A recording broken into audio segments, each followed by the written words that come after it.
Welcome to sports Kannada YouTube channel. Friends, ಹೊಸ ವಿಡಿಯೋಗೆ ಸುಸ್ವಾಗತ. ಇವತ್ತಿನ ಒಂದು ವಿಡಿಯೋದಲ್ಲಿ ಇಂಡಿಯಾ ವರ್ಸಸ್ ಇಂಗ್ಲೆಂಡ್ನ ಫೋರ್ತ್ T20 ಮ್ಯಾಚ್ ಬಗ್ಗೆ ಕೆಲವೊಂದು ನೆಗೆಟಿವ್ ಟಾಕ್ಸ್ ಬರ್ತಾನೆ ಇದೆ ಸೋಷಿಯಲ್ ಮೀಡಿಯಾದಲ್ಲಿ. ಅದು ಬೇರೆ ಯಾರ್ದು ಅಲ್ಲ, ನಮ್ಮ ಇಂಡಿಯಾ ಬಗ್ಗೆನೇ. ಹೌದು, ನಮ್ಮ ಇಂಡಿಯಾ ಫ್ಯಾನ್ಸ್ಗಳೇನೆ ಇಂಡಿಯಾ ಟೀಮ್ ಎಲ್ಲ ಸ್ವಲ್ಪ ಗರಂ ಆಗಿದ್ದಾರೆ ಅಂತ ಹೇಳ್ಬೋದು. ಹಾಗಾದ್ರೆ ಈ ಒಂದು ಫೋರ್ತ್ ಮ್ಯಾಚ್ ಅಲ್ಲಿ ಅಂಥದ್ದು ಏನು ನಡೀತು, ಮತ್ತೆ ನಮ್ಮ ಫ್ಯಾನ್ಸ್ಗಳೇನೆ ನಮ್ಮ ಇಂಡಿಯಾ ಟೀಮ್ ಎಲ್ಲ ಗರಂ ಆಗೋದಕ್ಕೆ ಕಾರಣ ಏನಿರ್ಬೋದು, ಇಲ್ಲಿ ಅಸಲಿಯಾಗಿ ಏನು ನಡೀತು ಅನ್ನೋದ್ರ ಬಗ್ಗೆ ಈ ವಿಡಿಯೋದಲ್ಲಿ ಮಾತಾಡೋಣ. ಅದಕ್ಕಿಂತ ಮುಂಚೆ ಒಂದು ರಿಕ್ವೆಸ್ಟು, ಈ ವಿಡಿಯೋ ನೋಡ್ತಿರೋರು ಎಲ್ಲರೂ ಕೂಡ ನನ್ನೊಂದು ಚಾನಲ್ನ ಸಬ್ಸ್ಕ್ರೈಬ್ ಮಾಡಿ, ಲೈಕ್ ಮಾಡಿ, ಬೆಲ್ಲೈಕನ್ ಕ್ಲಿಕ್ ಮಾಡಿ, ಆಲ್ ಅನ್ನೋದನ್ನ ಸೆಲೆಕ್ಟ್ ಮಾಡ್ಕೊಳ್ಳಿ. ಈ ವಿಡಿಯೋ ಇಷ್ಟ ಆದರೆ ನಿಮ್ಮ ಫ್ರೆಂಡ್ಗೂ ಕೂಡ ಶೇರ್ ಮಾಡಿ. ಬನ್ನಿ ಫ್ರೆಂಡ್ಸ್, ವಿಡಿಯೋ ಸ್ಟಾರ್ಟ್ ಮಾಡೋಣ.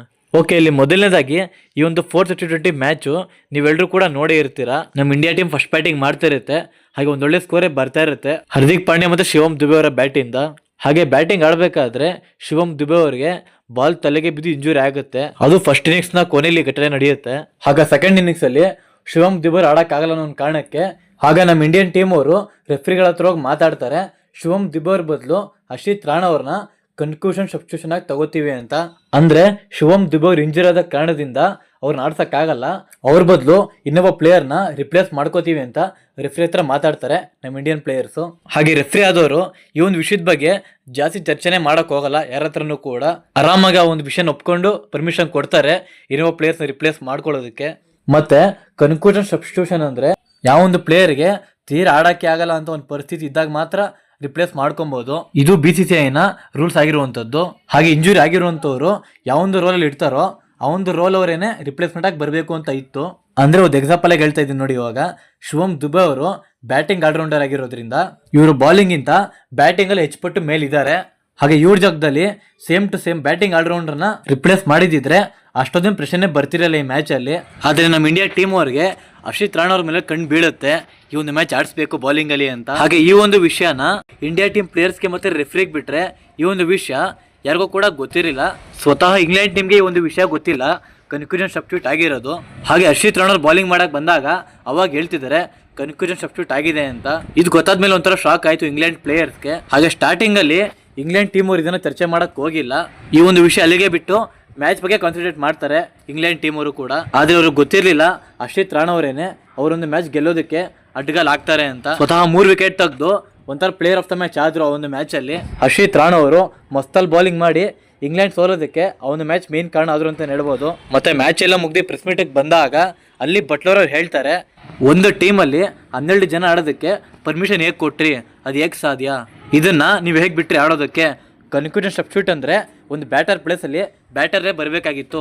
ಅಂದ್ರೆ ಬ್ಯಾಟ್ಸ್ಮನ್ ಕೈಲಿ ಬ್ಯಾಟಿಂಗ್ ಆಡಿಸ್ಬಿಟ್ಟು ಅವ್ರನ್ನ ಕೂರಿಸಿ ಅವನ ಸ್ಥಾನಕ್ಕೆ ಬಾಲರ್ನ ತಗೊಂಡ್ಬರೋದು ಯಾವ ತರ ನ್ಯಾಯ ಅಂತ ರೆಫ್ರಿಗಳಾಗಿರ್ಬೋದು ಇಂಡಿಯನ್ ಟೀಮ್ ಆಗಿರ್ಬೋದು ಟಕ್ಕರ್ ಕೊಟ್ಟಿದ್ದಾರೆ ಬಟ್ಲರ್ ಅವರು. ಹಾಗೆ ಬಟ್ಲರ್ ಅವ್ರು ಹೇಳಿರೋದು ಈ ಒಂದು ಮ್ಯಾಚ್ ಸೋಲೋದಕ್ಕೆ ಇದೇ ಕಾರಣ ಅಂತ ಹೇಳ್ತಿಲ್ಲ, ಹಾಗೆ ಈ ಒಂದು ಮ್ಯಾಚ್ ಸೋಲೋದಕ್ಕೆ ಇದು ಕಾರಣ ಆಗಿರ್ಬೋದು ಅಂತ ಹೇಳ್ತಾ ಇದೀವಿ ಅಷ್ಟೇ. ಹಾಗೆ ನೆಕ್ಸ್ಟ್ ಮ್ಯಾಚಲ್ಲಿ ನಮಗೆ ಫಸ್ಟ್ ಬ್ಯಾಟಿಂಗ್ ಸಿಕ್ಕಿದ್ರೆ ನಾವು ಕೂಡ 12 ಜನ ನಿಂತ್ಕೊಂಡು ಬ್ಯಾಟಿಂಗ್ ಆಡ್ತೀವಿ ಅನ್ನೋ ಮಾತನ್ನ ಹೇಳಿ ಟಕ್ಕರ್ ಕೊಟ್ಟಿದ್ದಾರೆ ಜಾಸ್ ಬಟ್ಲರ್ ಅವರು, ರೆಫ್ರಿಗಾಗಿರ್ಬೋದು ಇಂಡಿಯನ್ ಟೀಮ್ಗಾಗಿರ್ಬೋದು ಇಬ್ಬರಿಗೂ ಕೂಡ. ಹಾಗೆ ಈ ಒಂದು ವಿಷಯನ ಅಲೆಸ್ಟರ್ ಕುಕ್ ಅವರು ಕೂಡ ರೈಸ್ ಮಾಡ್ತಾರೆ, 12 ಜನ ಒಂದು ಟೀಮಲ್ಲಿ ಹೇಗೆ ಆಡಕ್ಕೆ ಬಿಟ್ರಿ ಅನ್ನೋ ಮಾತನ್ನ. ಅದಕ್ಕೆ ಉತ್ತರ ಒಂದೇ ಇರೋದು, ನಮ್ಮ ಟೀಮಿನ ಬ್ಯಾಟ್ಸ್ಮನ್ ಇಂಜೂರ್ ಆಗಿದ್ರು ಆ ಒಂದು ಕಾರಣಕ್ಕೆ ಅವರೊಂದು ಸ್ಥಾನಕ್ಕೆ ಇನ್ನೊಬ್ಬ ಪ್ಲೇಯರ್ನ ರಿಪ್ಲೇಸ್ ಮಾಡ್ಕೊಂಡ್ವಿ ಅಷ್ಟೇ, ಇಲ್ಲಿ ಬೇರೆ ಏನೂ ಆಗಿಲ್ಲ ಅನ್ನೋ ಮಾತು ಹೇಳಿದ್ದಾರೆ. ಹಾಗೆ ಇಷ್ಟು ಚಕಾಮಕಿ ನಡೆದಿದೆ ಸೋಷಿಯಲ್ ಮೀಡಿಯಾದಲ್ಲಿ ಈ ಒಂದು 4 ಡೇಸ್ ಇಂದ ಇದ್ರ ಬಗ್ಗೆನೆ. ಹಾಗೆ ಇದರಲ್ಲಿ ರೆಫ್ರಿಗಳದ್ದು ತಪ್ಪಿದೆ ಮತ್ತೆ ನಮ್ಮ ಇಂಡಿಯಾ ಟೀಮ್ ತಪ್ಪಿದೆ ಅಂತ ಹೇಳ್ಬೋದು. ಹೌದು, ಇಲ್ಲಿ ರೆಫ್ರಿ ಆದವರು ಒಂದು ಪ್ಲೇಯರ್ನ ಕನ್ಕ್ಲೂಷನ್ ಸಬ್ಸ್ಟಿಟ್ಯೂಟ್ ಮಾಡ್ಬೇಕಂದ್ರೆ ಆಪೋಸಿಟ್ ಟೀಮ್ ಇನ್ಫಾರ್ಮ್ ಮಾಡಿ ಅವ್ರ ಪರ್ಮಿಷನ್ ತಗೊಂಡು ಮಾಡಬೇಕಾಗಿತ್ತು. ಆದರೆ ರೆಫ್ರಿಲ್ ಯಾವ ಥರ ಅಂದರೆ ಗಲ್ಲಿ ಕ್ರಿಕೆಟ್ ಆಡೋ ಥರ ಇವನ್ ಬಂದು ಅವ್ನು ಆಡಿಸೋ ಅನ್ನೋ ಥರ ಇತ್ತಿಲ್ಲಿ. ಹಾಗೆ ರೂಲ್ಸ್ ಗೊತ್ತಿರೋವ್ರೆ ಈ ಥರ ಒಂದು ತಪ್ಪು ಮಾಡಿದ್ರೆ ಎಲ್ರಿಗೂ ಕೂಡ ಬೇಜಾರು ಆಗೇ ಆಗುತ್ತೆ. ಅದೇ ಇಂಗ್ಲೆಂಡ್ ಟೀಮ್ಗೂ ಆಗಿರೋದಿಲ್ಲ. ಮತ್ತೆ ನೆಕ್ಸ್ಟು ನಮ್ಮ ಇಂಡಿಯನ್ ಟೀಮು ಇವರಾದ್ರೂ ರೆಸ್ಪಾನ್ಸಿಬಲ್ ಆಗಿ ಡಿಸಿಷನ್ ತಗೊಂಡಿದ್ರೆ ಈ ಥರ ಆಗ್ತಿರ್ಲಿಲ್ಲ ಮೋಸ್ಟ್ಲಿ. ಹರ್ಷಿತ್ ರಾಣಾ ಅವ್ರ ಬದಲು ಬೇರೊಂದು ಬ್ಯಾಟ್ಸ್ಮನ್ಗಳು ಇದರಲ್ಲಿ ಅವ್ರನ್ನವ್ರು ಹಾಕೊಂಡು ಆಡ್ಸಿದ್ರೆ ಅಷ್ಟೊಂದು ಮ್ಯಾಟ್ರ್ ಆಗ್ತಿರ್ಲಿಲ್ಲ ಇಲ್ಲಿ. ಆದರೆ ಇಲ್ಲಿ ಒಬ್ಬನ ಕೈಲಿ ಚೆನ್ನಾಗಿ ಬ್ಯಾಟಿಂಗ್ ಹೊಡ್ಸ್ಬಿಟ್ಟು ಸೈಲೆಂಟಾಗಿ ಕೂರಿಸಿ ನೀನು ಕುತ್ಕೊಳ್ಳಪ್ಪ ನೆಕ್ಸ್ಟ್ ಬಾಲಿಂಗ್ ಅವ್ನು ಮಾಡಕ್ಕೆ ಬರ್ತಾನೆ ಅಂತ ಹೇಳಿದ್ರೆ ಯಾರು ಕೂಡ ಒಪ್ಕೊಳ್ಳಲ್ಲ ಅದನ್ನು. ಎಲ್ಲರೂ ಕೂಡ ಪ್ರಶ್ನೆ ಮಾಡೇ ಮಾಡ್ತಾರೆ. ಇಲ್ಲಿ ಮೇಯ್ನಾಗಿ ನನಗೆ ಕಾಣಿಸಿದ್ದು ರೆಫ್ರಿಗಳ ತಪ್ಪು ಮತ್ತು ಇಂಡಿಯಾ ಟೀಮ್ ತಪ್ಪು. ಆದರೆ ಇವಾಗ ಏನು ಮಾಡೋಕ್ಕಾಗಲ್ಲ, ಮ್ಯಾಚ್ ಎಲ್ಲ ಮುಗ್ದು ಸೀರೀಸು ಕೂಡ ಮುಗ್ದಿದೆ ಆಗಲೇ. ಇವಾಗ ಪ್ರಶ್ನೆ ಮಾಡಿ ಏನು ಉಪಯೋಗ ಇಲ್ಲ ಅದ್ರ ಬಗ್ಗೆ. ಮತ್ತೆ ಮುಂದಿನ ದಿನಗಳಲ್ಲಿ ಈ ಥರ ಆಗದಿರೋ ಥರ ನೋಡ್ಕೊಬೇಕಷ್ಟೇ ನಮ್ಮ ಇಂಡಿಯಾ ಟೀಮು. ಹಾಗೆ ಇದ್ರ ಬಗ್ಗೆ ಇಂಡಿಯಾ ಟೀಮ್ ಮೋಸ ಮಾಡಿದ್ರ, ರೆಫ್ರಿಗಳು ಮೋಸ ಮಾಡಿದ್ರ, ಹಾಗೆ ಇಲ್ಲೇನಾದರೂ ತಿಳಿದೇನೆ ತಪ್ಪಾಯ್ತಾ ಅನ್ನೋದ್ರ ಬಗ್ಗೆ ನಿಮ್ಮ ಅನಿಸಿಕೆನ ಕಮೆಂಟ್ ಬಾಕ್ಸ್ ಮುಖಾಂತರ ತಿಳಿಸಿ. ಇಷ್ಟು ಹೇಳ್ತಾ ನಾನು ವಿಡಿಯೋನ ಮುಗ್ತಾ ಇದ್ದೀನಿ.